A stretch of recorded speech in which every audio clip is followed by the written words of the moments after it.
Hello. Oh, you look nice. I act surprised. Do I have audio? Hello, how are Yeah, I you? can hear you now. Oh, great. I'm good. How are you? How I'm was good. digging your hole? Your gardening? It's good. I planted my tree, so What hopefully tree? I don't know what it's called. It's like a nice little tree which is sprouting now, and then in autumn the leaves just turn yellow and pretty and drop off. Yeah, it's Jojo's Wednesdays. Days spending with Joseph. I love Jojo's Wednesdays. Everybody's hanging out with Joseph. I love Wednesdays. Cause we're hanging out with Jojo's way. But it's not really about me, it's about everyone else.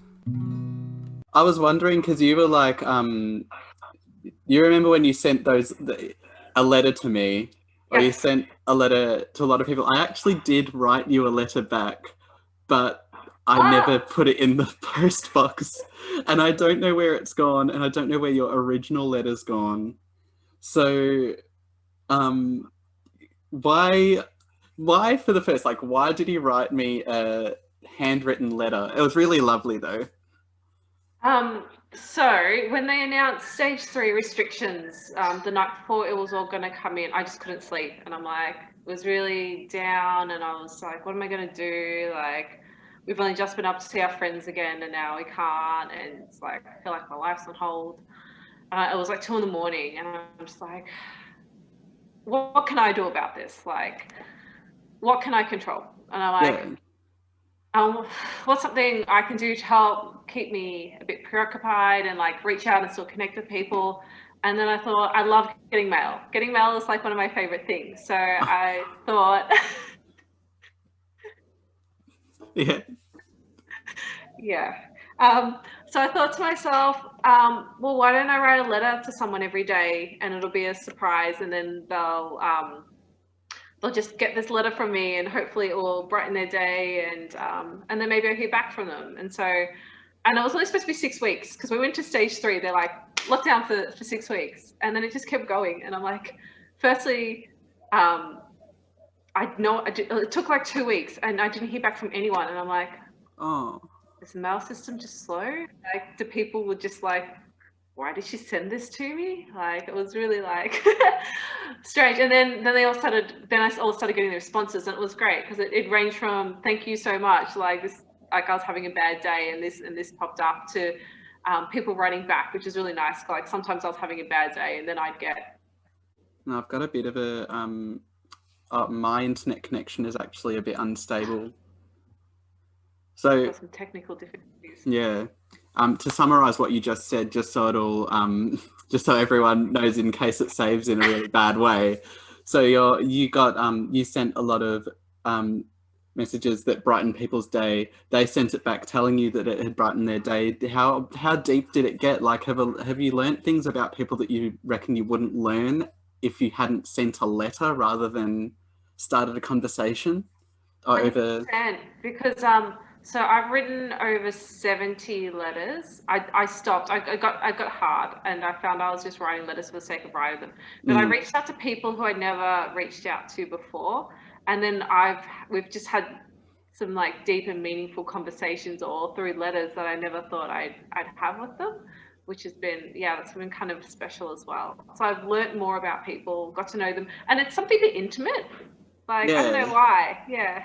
I think that, well, you've got this whole thing about like writing letters, and I think the same about text to a degree, but it's just not the same. Like emails or letters, you have this forced listening that you have to do. Like everyone's actually stated everything that they want to say, and you have to sit through all of that. Whereas when a conversation happens, you can butt in, but when the option's taken out to butt in, it seems like I don't know. Plus, there's that fact that you're going to so much effort just to post it, and so you know that this is actually an important thing. Like you don't want to kind of send something half-assed. Would you agree with that, or would you have you? 100%, yeah. And that's kind of why I stopped, because I just ran out of people to write to. But then I started getting them back again, and that sort of got me back into to writing. to people, like, with this person, then finish with this person, it's going to be full circle. And now I'm like, when's going to be the last day? So I still haven't quite worked that out. Yeah, because at some point you're going to be able to see people in person that you want to. And do you reckon if you did, let's say you pick someone that you don't normally catch up with, do you reckon that you would, if you met up in person that I assume you don't normally meet up with, do you reckon it would stop the letter writing? It's a good question. Like, I think you can be a bit more personal as well in letters, because you're right, you get that active listening that you wouldn't necessarily get, and it's that full focus, where I tend to be a bit more casual in person. Um, I've, I've almost started pen pals with a couple of people, which has been really nice as well. So like even someone I'm good friends with, I'm finding things out about them and how they think about things in a deeper way than I have when I've hung out with them, which has been really nice too. Yeah, I think it's quite similar to what we're doing now to a degree. It's just in a different kind of a format and probably. Yeah. I reckon yours is a bit more wholesome because you've got a and bit more special. But you can reach out to so many people, and I can appreciate this whole thing of like you're saying that sometimes it feels like you're just writing it for the sake of writing it rather than um, doing it for the intended purpose of kind of keeping you sane. That Yeah. what's Yeah. what kind of what triggers that? I don't know. Like what makes you think that I don't really want to respond to this letter? Does it depend on the content? Um, yeah, sometimes it's the questions, sometimes it's the relationship I have with people. Sometimes it's nice where people have written me letters and then like I think about them for a few days. And so, I mean, I put more of a like in-depth response back to those I've written to. And some people I've written back to, some people I've just sent messages being like, oh, thank you, and these bits and pieces. Like I got a letter the other day for some friends and they're like, I hope this is the last letter and that we get to see each other in person soon. So I hope the same. So I'm not going to write back to them. So your responses are more considered. Are you saying then? Yeah. Yeah. Okay. Do you think that Yeah, and it's almost like no, keep going. I was going to say it's almost like a little time capsule as well because I can't remember what I've put in the letter. So when they respond back, they're responding to things I've said 2 or 3 weeks ago, and so it's a bit of like a memory trip, and yeah, it's kind of nice. Yeah, I remember That we makes had sense. in primary school. I had during Italian class, we had to do this kind of pen pal task, and we got a pen pal from Italy, and we had to write our letters in Italian, and they had to write their letters in English. And I got pretty sick of it within like the first 2 weeks because I was like, I don't care about your family. And this is like a little 8-year-old me being like Yeah, that, but and I think that's probably the difference for the people I write back to, the people who are a bit more deep or personal or like have asked some more genuine or specific questions. They're probably the ones I'm more eager to write back to than others. yeah, but that's the same when it comes to a conversation a lot of the time is like, you kind of choose what if you're not getting anything out of the conversation, a lot of the time you just kind of leave. I don't know, I do. I'll just be like, all right, it's time to go. Talking about the weather for too long. or So yeah, I think that's really it's really cool to kind of see what difference. Do you reckon it would be different, say, if it were emails rather than letters, handwritten letters? Yeah, I think just the handwritten letter has a personal touch to it. Yeah, And like physically receiving them, I think as well. Because like we get emails all the time. How often do you get a letter from someone? that's true. And I guess that also for your like not being able to see what you had said previously. Do Yeah. you think does it not frustrate you at all? Or do people kind of write in a way that says to your question of this, this is the answer? Like, do people kind of have that context? Do they give you the context enough? Yeah, often it jogs my memory, but sometimes someone's like, "Thank you for your letter," and like, "It was so good," and I'm just like, "What did I say?" Can you give me some hints? And someone's like, "Oh, you gave me the dog stationery." I'm like, "Yes, I remember now." So, yeah, I need props. That would be something that I would kind of probably stress about is, does she know what I'm responding to? Like, because when well, yeah. If you ask me a quite a specific question, and I just like, if you were like, how have you been for the past 2 weeks, or how did you handle something, I could literally just write, good, how about you? And then it would be like, oh shit, what I, where's that? What's good? Yeah, has that happened yet? No, not that I can remember. But now I think I'll look out for that. So you're not sending letters to idiots. That's great. That's other than me who didn't respond. I have it somewhere. I could like read you the letter, but I think it just wouldn't be right. It would ruin it. I'll post it when I find it. One of my friends handwrote a letter and was like, "I don't have your address." So I took a photo of the handwritten letter and then sent that to me, and I thought that was great. Like the creativeness that people are coming back with is great. Like some people have like sent me drawings back. Some people have, like, my cousin put a plant in the letter, which it died by the time it got back. Someone put some lavender bushels in there. So it's just nice. Like, yeah. Those personal touches are very sweet. That is really sweet. What would you do if like have you thought of sending a letter and having a pen pal? Have you had a pen pal before? Getting to know someone from scratch.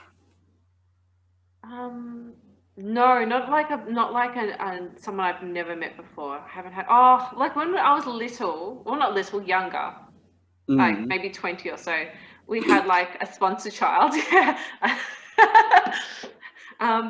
We had a sponsor child, and I'd write to her. I don't think they wrote back, or if they did, it'd just be like, "Health is good," like just the generic, this is my family type one. My cousin and I, we used to write a lot when we were teenagers. We used to write back and forth, and she's one of the ones who's continuing the writing at the moment, which has been really, really good. Whereabouts is your cousin? She's nearby now. She used to live in Riddles Creek, Sunbury Way, when we were younger. Okay, so enough of a distance to not really see her often. Yeah. Yeah, and when you hang out in person, or when you hung out in person, did it feel different? Did you set up expectations that you? I know it's your cousin, but did you set up expectations based on the letters that you receive of the way that people communicate to you? No, but we definitely communicate differently in writing than we do in person. Like I'm a pretty, like, especially in person, I'm a bit defensive and a bit standoffish, where I'm a bit more open in letters. I think, I don't know if it's because I guess you're not there to emote as much. Yeah, you can sort of talk about your feelings a bit more. So I think it sort of helps build that connection and that togetherness, and builds your relationship. So. I think when it comes to like writing, I express myself and my emotions a lot better through writing as well. I've recognized now I'm actually quite articulate when it comes to talking about emotions, but when it comes to like my own emotions, other people's emotions, I'm like, fuck. But when it comes to like when it comes to writing, it's just so much easier, at least for me, and so I can understand that. But I wonder, do you think it, like, I'm kind of in my head, I'm going, is that because you have that time to consider, and you have that, you don't have to say it on the spot, you can kind of edit and reword it so you do hit that exact emotion, and that's the sense of control that you have. Whereas though, if I were to break down now, which I won't, it would be a lot more difficult to kind of tell you exactly what's happening at that moment. Yeah, you get to formulate your thoughts a bit better. Like often I say things and afterwards I think, why did I say it like that? Like, so I think it's much easier to get, what's the right word? Misunderstood maybe. So I guess if you like write it down, like you've been able to put a bit more thought about it, or write in a way that it gets put in the right context, or explains, or a bit more open or clear. But I guess at the same point, you don't get that feedback. You don't get like a question back to clarify or confirm anything. Do you keep all these letters in a? Yeah. Can we show you? Yeah. Yeah. All right. Okay. My brother made me put them in a box because they were falling out a bit. But yeah, I've got like a bunch of them that have all come back. Wow. Yeah, various paper and bits, and yeah. Oh, that's such a cute little Really nice. like. I love that notepad paper with the sun. Oh yeah, very pretty. So and yeah, different. Yeah. I was gonna say, I know what I'm getting you for Christmas. I'll get you like a box with a lid. Wow. This random box that I got the other day. No. We'll work on it. Presentation skills, they're important, right? Do you think you'll do anything with it? Or just become an old lady with the messages to read back on? Oh, that's kind of a nice thought, isn't it? Maybe, yeah, an extra time capsule. In 10 years' time, I can relive COVID and how people were feeling and dealing with it and what they were doing. No, you won't. I don't think we've done one. Who wants to relive it? Talking about articulating emotions, this might be a bit not okay. So yeah. I've already said anything that I bring up that you don't want to share, I can cut, and I have no qualms about it. But there's this because we kind of have this connection about like just something in common, unfortunate and in common, that like both of our brothers have passed away, right? I'm sorry, I know that this is a bit. I remember one time you kind of spoke to me and you were kind of like, how did you deal with it when like when an anniversary or something comes up, how do you deal with that? And then I had this very like cold response I felt to that. I don't know if you I was just kind of like, essentially I didn't really process it. I was just like I just suddenly got over it and nothing, and that was it. That was like how I dealt with it. And I wish there was more to the story for that, but it meant that I couldn't really empathize very well for other people in a similar situation because I felt more moved by the surroundings of, like, the people's emotions was the hard bit for me, but the death itself wasn't hard for me.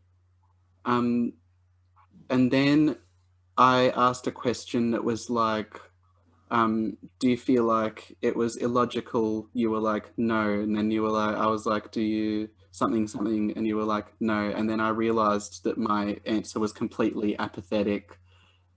Did you get that from this? And once again, can completely cut this whole topic because I know it's really sensitive and you might not be ready for it, and just tell me to change the topic if you want me to change the topic. I was actually wondering if we were going to talk about this or not. So it's okay. It's actually his birthday tomorrow. So my brothers were born 2 days apart, a year and 2 days apart. Do you know what's funny about that? I remember when we were at the West Side Story after party, and I had quite a few, and I said something.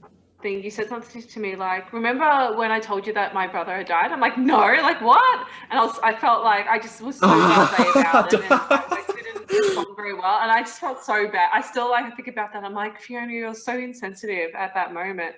I I didn't get that from you at all. I think I appreciated that we'd both gone through very different, although we both had a brother who had died, it'd been in very different circumstances, even though it had some similarities, like just in terms of how old we were and how close we were, and the circumstances surrounding. So no, I can't remember. Like I remember us having that conversation, but I didn't think like poorly or differently of you. I think I really appreciated that.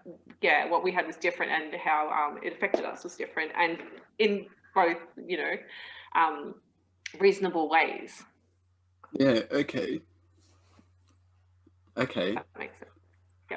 Yeah, because I'm very guarded about the whole thing. I'm very guarded about the whole thing, so I'm also like a bit like. Yeah. That's why I'm like, if you want it cut, because in my head I'm like, I don't think I should talk about it, because it's also difficult to not say something that sounds insensitive, because the way that I talk is very blunt and insensitive, no matter kind of what you go with.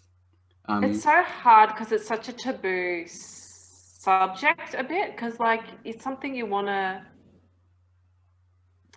ask people about, because it's really interesting, because not many people go through like similar situations, but at the same time you don't want to upset them or hurt their feelings, so it's finding that middle ground. And you're right, it's when you're ready or want to talk about it. So yeah, I find I get really affected differently, different years, different dates and anniversaries. Like this year, like, so my brother died 3 or 4 days after Mother's Day, and this year all the dates lined up the same. Like the date that Mother's Day was the same day of the week. And because I'm a science and maths person, like that stuff, like I remember it, and like I follow patterns a lot. So like Mother's Day, I was an absolute mess. Like I was just like really upset and like inconsolable and like hard, because I'm like the only other person who I see that day is my brother, and I'm trying to be strong and stuff like that. But then like a few days later, when it was his anniversary, I was just fine. Like it's like maybe I just got it all out that day, and I don't know, it's funny how we respond and when we respond to things. I can get a bit frustrated sometimes, because when it happened, that he passed away and everyone found out, all of a sudden everyone had all of these like poetic ways of expressing themselves. And in my mind, I'm like, this isn't how you normally express yourself. Why are you starting now? And it's not even a thing of like, that's not how you feel. I'm just kind of, sometimes I feel like TV and media and all of these things teach people certain ways to cope that aren't actually, or certain ways to behave for situations, especially regarding death, because it's not something that that people deal with. Is my connection blaring in and out? Slightly, yeah. But like your sound's fine. So. Okay. Yeah, so people would be saying stuff like, oh, my hero, my this, my that. And I'm kind of like, it sounds awful, because I'm like, you can't shut something down like that. And I'm not trying to say that anyone's lying when they say stuff like that. But what I kind of think is, people don't naturally express themselves like that, in my opinion. Yeah, it's like you're over amplifying all the good things and like almost hero worshipping or like exaggerating. I remember when my brother first died. Ugh. Where did that change it? When my brother died at the time, my dad said something like, I just don't want it to seem like a martyr. Like, how that sort of sentiment, which I always think about, and I always sort of try and think about him more well-rounded rather than like the tragedy that it was. How did your brother die? Do you mind me asking? Yeah, he had cancer, and when they found it, it was um, just like severely progressed. So like he's running around playing tennis one day, next week, he's going for a biopsy. Next week, he's in a coma for 2 months. Like Wow. it was full on. Yeah. So you So had yeah, this kind and of. when the sorry. So would you have had this kind of sense of impending, like you knew that it was coming? Oh, it was such a roller coaster. Like you're just on edge and on adrenaline so much because things were changing constantly that you didn't really have a time to stop and think, and you just kind of had to keep moving and try and hold yourself together. Um, Mm. yeah, yeah, because it was just like when I found it, they're like, it's everywhere. And we're like, what does that mean? And they're like, and it's super rare and super aggressive. And we're like, well, what does that mean as well? Like, what's our best outcome? So yeah, we were just in hospital every day, like visiting. Um, and so he was in an induced coma because his lungs had failed, and he was in there for I think it was almost a month. And then they're like, no, we're just going to try and see if we can wake him up. And he did, and he woke up and we started treatment. But the treatment was brutal as well. Like chemo was brutal. Mm. Like, and because it was so aggressive, they really, it was like 5 days of like poison being like, so, and then when he wasn't, like, and that mixed with, morphine to cover all the pain. So, like, you're trying to spend quality time with someone who's on, borrowed time, and they're exhausted and they're in pain and their body's completely changed and they can't do half the things that they used to do. Um, yeah, it's so rough seeing someone you love go through all that. Yeah. Yeah. Because so now I understand what you're saying about kind of different how we had completely different circumstances with the same similarity of the relation that we had to the person. Because yeah, how old were you Yeah. as well? Sorry. I turned 22 and he was 20. Okay. So like young adult, like we're a family Yeah. of four, so we spend a lot of time together as well growing up. And so I think it's different when it's like a younger sibling. Mm. Sweet. Mine was my brother was the eldest in the family, and I was the youngest at the time. Other than my little brother Stu was just born. I think either. Oh no, he was born already by then, and I was 13 and he was 20 something. So there was oh no, he was probably just 20, and he died by a motorbike accident, and almost immediately. And Oh wow. yeah, so what was really strange about the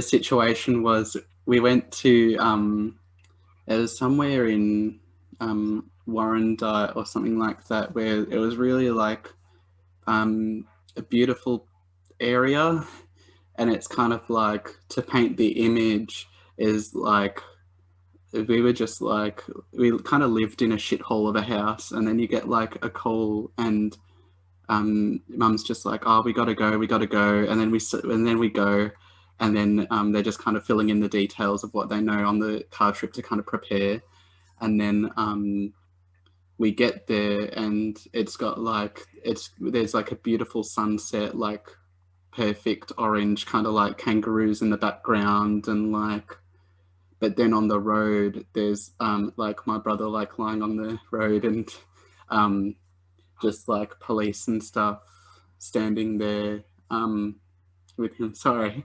No, And yeah. I found like it just was really strange that it was just like the juxtaposition of having like such a beautiful scenery to something that was so like shit, you know? Yeah, that so surreal and just Yeah. Yeah, it's not, it's, I think unless you've kind of been there, I feel like this is actually what I feel like that's almost a universal thing because a lot of the people that I've talked to, it is surreal. It's not a, it doesn't, and maybe that is just because the way we kind of watch movies is you've got the sad music in the background, the death is either sad or it's happy, but when you're actually experiencing it, it's not, you know, you're actually just seeing it through your own eyes and you don't get to choose. You don't see it as good or bad until you add the music in a memory. You know, it's not, I don't know how to explain it, but I think, It's all just so confronting and yeah. you just can't process it. So your brain just goes into like survival mode's not the right one, but just doing what it can to cope.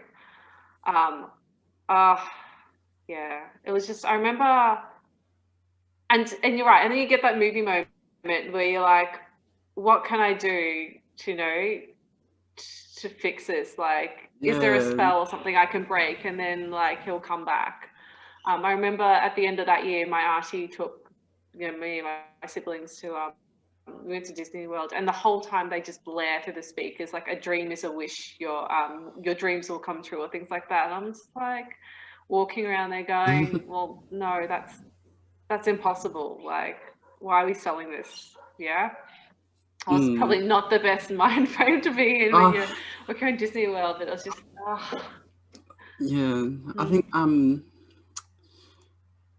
yeah, well, what was I saying as well is we kind of, I don't know if we had a, I don't know, I can't like compare our how we handled the grief or whatever, um or especially considering that you would have been having that process before you know, your brother passed away. I assume that's usually how it happens is you start the process the moment you know that you need to prepare yourself for the process. If you get, no. yeah, no, it was kind of weird because I mean we're all Catholic, so I think we were all just like praying for a miracle. Um, and it wasn't until end of March where they've just said, nah, this is terminal, the chemo's not working, and we're like, let's try this other drug. So we're a very hopeful family. Mm. So we just kept pushing that, and then it just got to a point, and he's like, I don't want to do this anymore. Like I just don't. Um, and it all just happened so much quicker than like once he stopped when it happened. And Mm. like same again, there was just be days where like you'd want to go see him, but he's just completely morphed up. So like Mm. he's asleep and um, you can't really do much or have a bad day. And so and then like we just would pray that he'd have a good day. Like Mm. let before it all sort of is over, like can he just have like a good day? Like it's just like the Yeah. simple things that we take for granted when we're well and supported and all those things. But then when the night that he passed away, he just took a turn for the worse. So like just like his breathing thing, and then in the end he just like he had a fit because like you know your body's still full of chemicals and everything else. And then that was just like sort of it. So but at least he was home. Like I still struggle with hospitals now because we spent so much time in there visiting him, and he just hated being in there. So Mm. it was just like, especially when we were having big chemo runs, it'd be like he'd be in there for a week, and he's just like, I just want to go home. And I'm like, yeah, we all went back. So at least we got to spend a bit of time at home. And it was getting to the point as well where my parents were like, I don't know how long we can keep taking care of him at home. So I mean, they're the little miracles you get. Maybe Yeah. he woke up from the coma. Like that's a miracle in itself. Like I remember when he first went in and we sat down with the ICU doctors and we said, what's the chance he's going to wake up? And she's like, 4 of his organs have failed and he's cancer. So I'd say less than 50% just based on like all the things failing. And then he has cancer. And then mum's like, well, should we just turn him off? Should we just turn the plug off? And like, It's and they're just like, he's young, you're going to give him a chance. But it went from, like him being normal running around to like a week later, like what's happening. And I guess that's probably, for you've gone from having him around, just being a thing, and then all of a sudden he's gone. So, I mean, there's such tragedy in that as well. But for me, I can say that, he died doing what he loves. Like, he really wanted his motorbike. He loved his motorbike. He did what he loved, and he died doing what he loved, or one of the things he loved. Which is kind of funny. There was this whole thing of like, my brother, at the moment, he owns a motorbike. He still rides a motorbike. He stopped for a while because no one wanted him to, because, it's dangerous. And And it trigger you. Well, I'm a little bit like, when I see people riding a motorbike, because, he had all of the gear. He had the leather gear, the helmet, he wore long pants, the shoes and everything, and still died. And there are people who wear shorts. Yeah. And I'm like, you're a fucking idiot. I mean, I don't want to be like that, but it's kind of... It's so tough when you see people doing the wrong thing. It's like, it's so unfair. But my brother still rides his bike, because he also loves riding his bike. And, I think his kind of point of view is, if you could have a conversation now, I don't think that my brother Matt would be like, don't ride it, you'll die. He'd be like, yeah, do what you love. And then he always said, live fast, die young. Like, that was his... Oh, really? He always said it, yeah. So it's kind of funny. No. I know what you mean. Yeah. Yeah. What do you think, like, you learned, or like, how do you think it... From that whole experience, I just started taking more risks, and started, like, because I, in a good way, I don't think I ever would have gone back to dancing or gotten to musical theatre or any of that sort of stuff. So it really gave me that life's short, take chances, take opportunities sort of mentality. Yeah. Well, I can really... I got from it, yeah. I can really respect, because I remember we had this conversation, because, you're, for context, you're president of Wooderdale Theatre Company. Do you mind me saying that one? At the moment. And I remember having this big conversation, because you really wanted to go ahead with this idea for a trios cabaret. What do you call it? Variety show? No. Showcase. And and the whole thing's to do with trios, called Third Wheel. Shameless plug. And it's I remember talking to you and being like, hey, I think this is not a good idea. Pretty much is to put, like, in the bluntest form.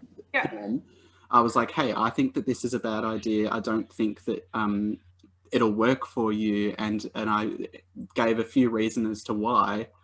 And then you kind of blew my mind, I guess, a little bit, by responding, just to be like, with everything that you've said, that I said, it like challenged you more, and you were like, you said that it just set in stone that it's something you definitely wanted to do, rather than like listening to anything that I had to say. And I thought, that's really good. I thought, like, I didn't feel unheard. I felt like, good. No, I thought, like, she definitely listened, and she definitely has passion for this project. That's what I got from that. Yeah. So I was like, really good for the role. But I wonder, that kind of just fits in for me as like the, challenge yourself, take a risk, do what you're passionate about. Calculated risks, But I remember, but I was really thankful for that conversation with you, because I'm like, no, I need to hear, what a potential, like, I don't want to go on, let's just be positive and things will happen. Like, what are the challenges? What are the concerns? Let's see how this fits in, and whether, we need to change anything or things like that. So no, I was really appreciative. That was a fun day at the pancake parlor. I'm very, like, I'm always thinking it's because I'm quite pessimistic a lot of the time, especially regarding ideas and stuff like that, including my own ideas.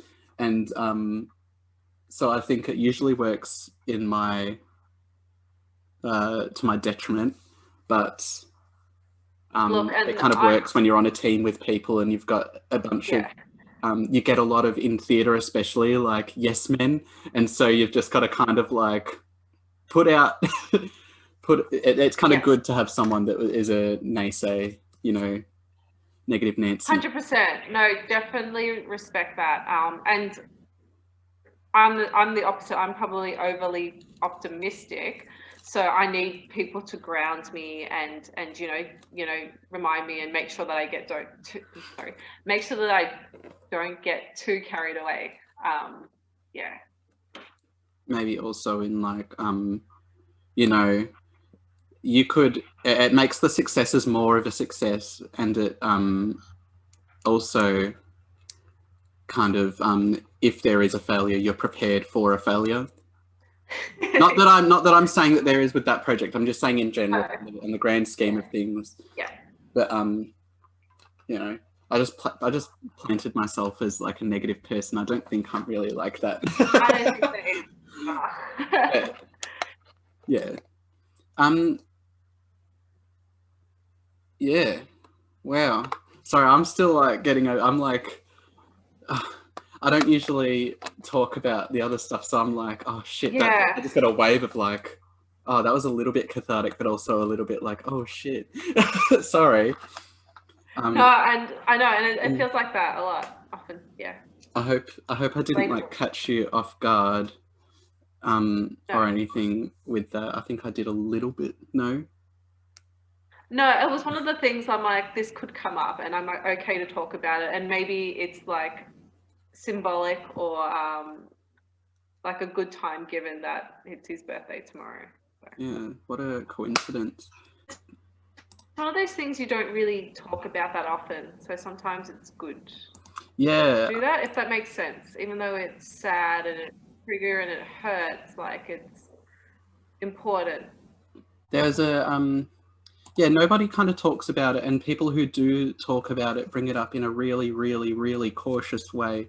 I read this thing that was saying the best way to talk about death to someone is to say the word dead rather than to say they passed away, to say they died, rather than yeah, it's kind of a I always I don't know, because to say passed away and stuff adds a light to it. Yeah, sorry, what do you struggle with? I struggle when people ask me how many siblings I have, because I never know how to answer that question. Do I say I have 3, I have 2, or I have 2, or I have 3, but one died, and then you end up telling that story because of it, which takes away from what they were asking. It's such a like can of worms. Well, what do you say? Or like? Well, I asked my brother the same question, not said one obviously, but and he just said, how many siblings do you have? Yeah, he said it just depends on the mood you want to set or the tone you want to set for the conversation.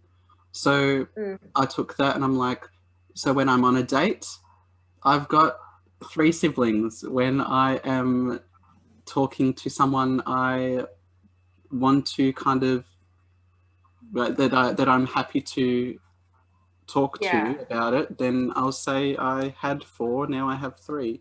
And it can be, for me, really quick conversation. I'll just be like, I had 4, now I have 3. And they'll be like, oh, because they get caught up on the death. And I'll be like... Yeah, exactly. That it really just like overwhelms everything. Yeah. And then, yeah. It would be nice if it was a lot more of a casual conversation. It didn't have to go into an emotional place sometimes. Because it's over now, if that makes sense. I actually I've been to a lot of therapists and psychologists, and they ask about my family, and I'll be going for something like I used to go for social anxiety or general anxiety or depression, blah blah blah, and then they'd ask me about my family, and I'd say however, and then because full disclosure, I'd say I also had this other brother, and then they get carried away on this brother, and then I remember, because after the third person, I was like, I'm sick of everything being blamed on this one situation when I know for sure this doesn't hurt me. I was like, Yeah. that's not the problem. I actually said to them, I was like, can we stop talking about that, because it's actually like got nothing to do with what I know that I need to talk about. And I think I took them a bit aback because I'm a bit blunt and rude. Oh, God. But I'm also like, I only have an hour. I have to say everything in an hour. Yeah, no, exactly. Let's get sidetracked. Yeah. But yeah, it's very annoying sometimes to. How would I know what you mean, because it completely takes the focus. How would you want someone to respond to it? It's tough. I've actually never thought of that. Never thought about that before. Yeah, because my dad always says he has 3 kids and my mum has 4. And my mum's very defiant about it. She's very like, no, I have 4 children. And I can understand that as well, because you don't want to forget them. You don't want to pretend that they didn't exist. But at the same time, you don't want to draw focus to it, because it really turns the mood of the situation. You're having a fun time and then you're not. I think I want someone to acknowledge it but not focus on it, and maybe depending on how well I knew them or were going to know them, that if the circumstance turned up, that we'd then have that conversation. Because I remember having people over at my parents' house for like a board games day, and someone saw a family photo, and obviously it had my brother in it, and then they're like, yeah, oh, who's that? And so we had a conversation afterwards, but yeah, I think I'd want someone to acknowledge it but not be like, take the focus of it, and then if we had like a strong friendship or relationship, something that we then talk about it, maybe one-on-one, if we were in that time or mood, or in that conversation. Do you get better at it at telling people? I've got kind of good at telling people, I think, because in a perfect world the conversation goes, how many siblings do you have? I'll say I have 5. I used to have 5 siblings. Now I have 4. I'll immediately just say my eldest brother died in a motorbike accident, and then they'll be like, oh, okay, and I'm like, what about you? And I'll be kind of like, switch it. Yeah, and it's just kind of like a deflection there, because they'll I think they can take that as kind of like, I don't want to discuss it. I just gave all the context that they needed, and then I was like, and they will kind of be like, oh, I'm sorry about that, and I'm like, no, it's all good, blah blah blah, and you get over it. Get over it. I think but you don't focus on it. I depends on who I'm talking to, depends what I say. But then sometimes it's a deflected, but I'm like, it was 10 years ago, like it was a long time ago. So it really depends. Yeah. So you're saying that you took as a way to like, that you've, I guess, learnt from the experience, because you said that you learnt to take more risks. What did you say? You were something risks, calculated risks? Yeah, or more opportunities. Like if something presented itself, people would be like, you have to do this, or you should do this. Like, why not? Why? What's holding? It's almost like a confidence thing. Like, no regrets. Yeah. Sorry, can I just tell a slight story off before? Yeah. Something tangent. We talked about like getting yourself ready and prepared. And like we ready for it. So like I wasn't, because I was hoping for this miracle.